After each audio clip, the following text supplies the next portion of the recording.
malaki ang naging epekto ng bagyong Agon dito sa ibabang palali. Sa katunayan ay may mga landslide dito sa forest land. So kailangan dito ang rehabilitasyon dito. Ayan, makikita niyo po doon o yung daan papuntang Pagbilao doon sa taas may landslide. Meron pa yata sa dako doon. Saka meron pa sa parting Pamamilog. Bibisitahin ko yung bukas bago ko umuwi.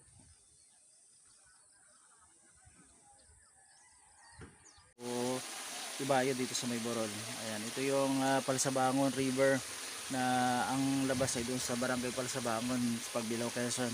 So, ito yung uluhan. So malaki-laki pa ito, pero doon sa dulo nandun yung pinakamaliit na sapa na pinagmumula ng ilog. So kaya tinawag na Palsabangon River. Ayan.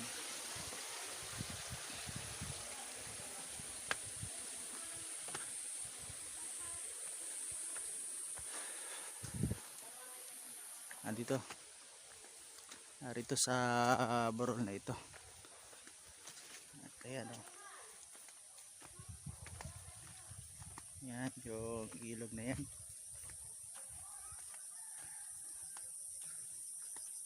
So malaki ang pinsala ng bagyong Agon dito.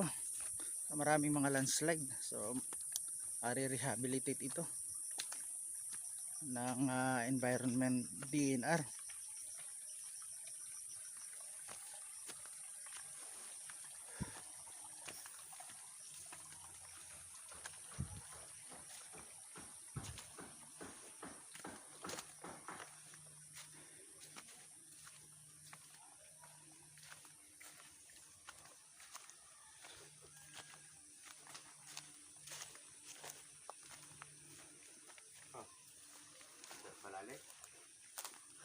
Saan ka ba dadali? Dito, tinitingnan ko kung may landslides dito. Nadin oo nga. Ay para dito yung landslide ano. So ito yung Palsabangon River, ayan. Din yung maliit na sapa. Diyan. Ayun, meron din pala doon oh. Ayun, yung may landslide din doon oh. Saka dito sa may bypass. So buti hindi naapektuhan itong kay Iko na lugar. So ito yung naging resulta no nung bagyo ito. Ito. Ano ang kinalabasan nun? Talagang lakas ano.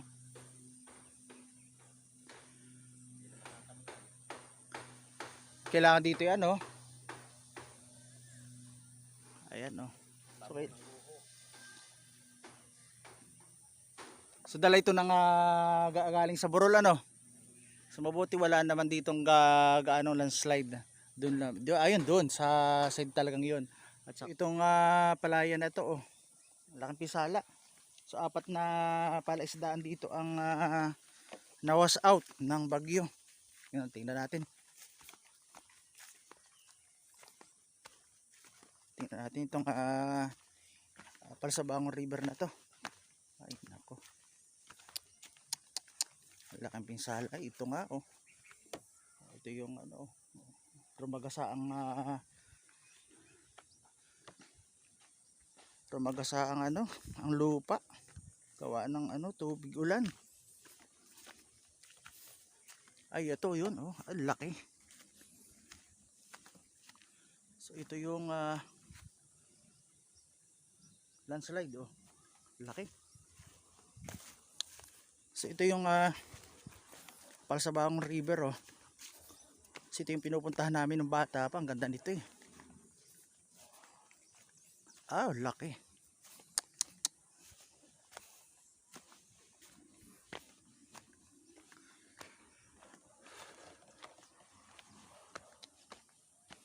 Laki ng wash out oh. Laki ng landslide.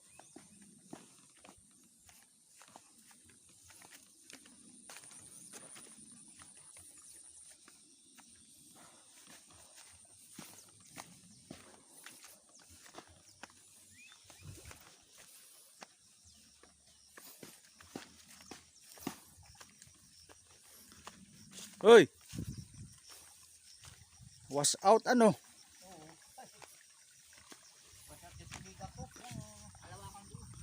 Ari sa iyo. O kaya nga, ari nga sa ibabaw din, ari ano? Ay, marami pang bitak. Di yan, ang lalaki. Ay, nako. Ay, ito nga, oh, nasira ang ating palasabangon na eh. Uy, kumantay. Napantay ang palasabangon river, oh. Ito yung ganda nito eh. Ito po, oh, napakalinis ng tubig dito. Amoy kalawang pati. Ha? Amoy kalawang. Nako. Binibidyo mo ba? Oo, para mapaalam natin na mahirap ma-rehabilitate ito. Oo. Ay pupuntahan ko rin pauluhan na dati namin pinupunta ng bata pa kami.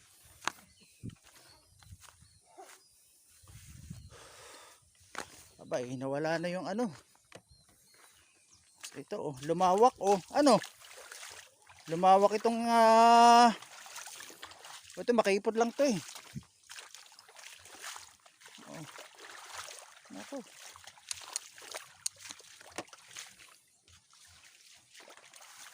So ito'y paalala sa atin. Ayan oh. Kita mo naman oh. May mga halamang gubat. So, may dapo. Oh, ayan oh, pumantay oh. So binabaybay ko ngayon ang ilog Palsabangon. Ayan na.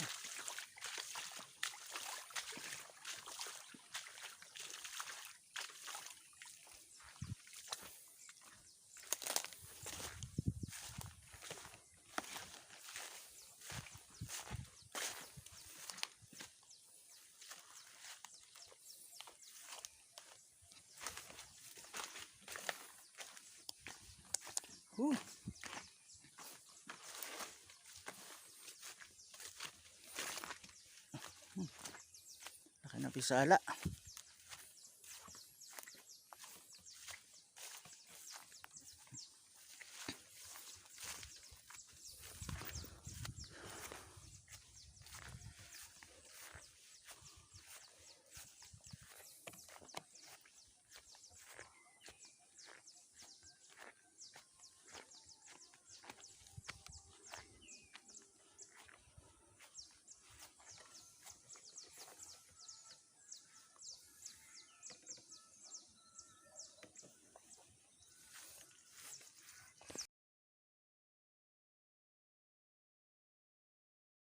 So ito yung guho nasa tapat ko, oh, laki. Ayan oh. Eh, dito ito sa forest land. Dito sa ibang palalim dito sa Burol kung tawagin, sa Sitio Ibayo. Ayun pa doon pa oh. Matindi. Sinapit ng iba pang palali.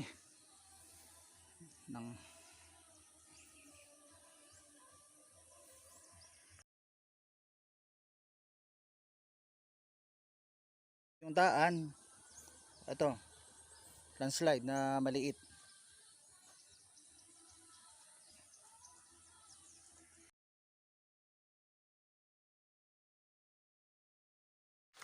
Pabalik na ulit ako.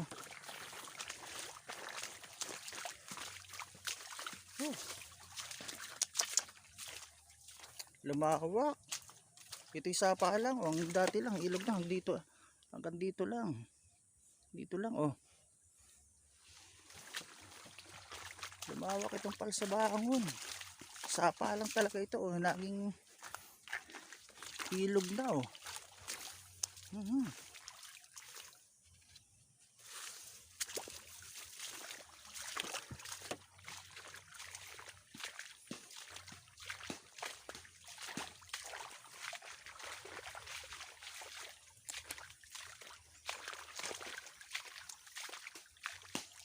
Laking pisala ano? Laki ng pisala. Oo, yung guho doon Yung sapa doon ay yung kumantay din yung labak-labak. Yung nagsang sapa natin ano? Tapos di ba't yan Mayroon dito ano? Oo. Tapos dito, tapos doon. Nagkunay-kunay. Yung guho din. Mas malan ano yung natabunan yung ating ano?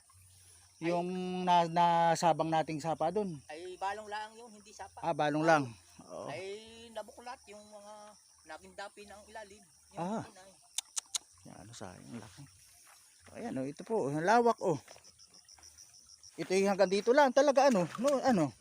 Oh, ayan oh. Ito lang, ito lang nadadaloy ng tubig pero ayan oh, lumuwang oh.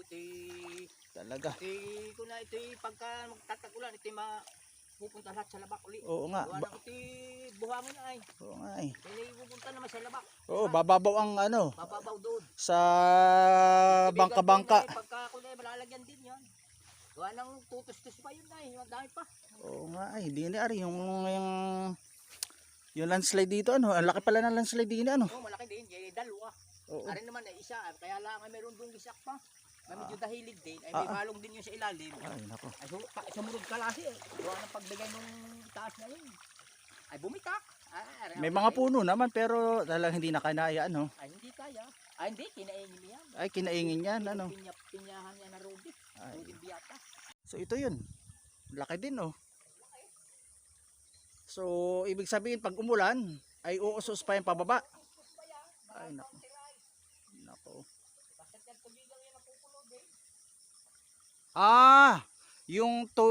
Yung lupang nang galing dito ay dito sa baba galing doon ano.